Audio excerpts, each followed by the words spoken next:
Okay, so for this video, lots of you guys are having problems with factoring the trinomials day one, part one. So what I'm gonna do is I'm gonna go back in and talk about the signs a little bit because most of you are getting the factors good, but we're getting lost on the signs.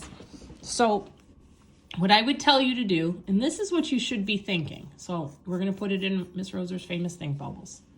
Once you have your factors that you picked that multiply to give you 12, we want to make sure that when we do this problem and we put it back together, it gets us back to 7. So what you should be thinking is positive 3 plus 4, 7? And if you take these two numbers that you put in here and you put them together and they don't get you back to what you started with, then you have a sign issue. Okay, so that's one of the things I want you to think about for those of you that are having sign issues after I grade your papers and I say, go back and check your signs. So for this one, we would check 6 plus 3, and it's going to equal 9, and that one's good. And it's not so bad when they're the positive positives. But when we get into the positive negatives, this is where it gets confusing.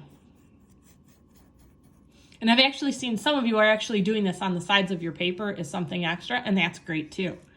So in this case, I've got negative 2 plus 4, and that's going to give me a positive 2.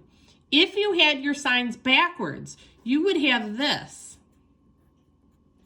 And that's going to give you a negative 2, and that is not what we want. So that's what I mean by something's wrong with your signs. Okay, so you need to go back through and check some of your papers about what's happening with your signs. And if some of you need to write this down until you get really good at it on your papers, what do I always tell you? It's better to take the extra time to do it and make sure it works than to rush through it and get it wrong. So that's all you got to do is double check that once you have it. And I just want to also touch base on these because some of the kids said that my video cut out and we lost part of it. Again, you know I'm technically challenged, so and you can notice that this one is face up. EA, Miss Roser. Okay, a lot of you guys are telling me that this is positive 4 and positive 7 because that's how we multiply to get 28, but you're missing this negative sign. Okay, so that means it has to be negative because remember, two negatives also multiply to give me my positive 28. And if I have minus 4 and minus 7 together and I put that in my calculator, I will get negative 11.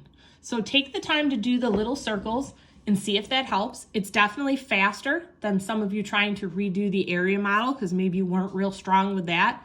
This is the other thing that you could do to help you out that's a little quicker and might make a little bit more sense to you guys. So same thing as up here.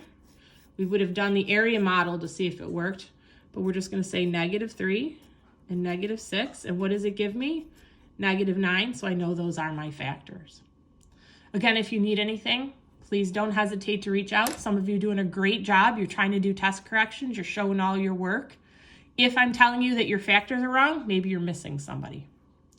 Okay, so that's why I ask you guys to show me that work till we get really good at this. Thanks.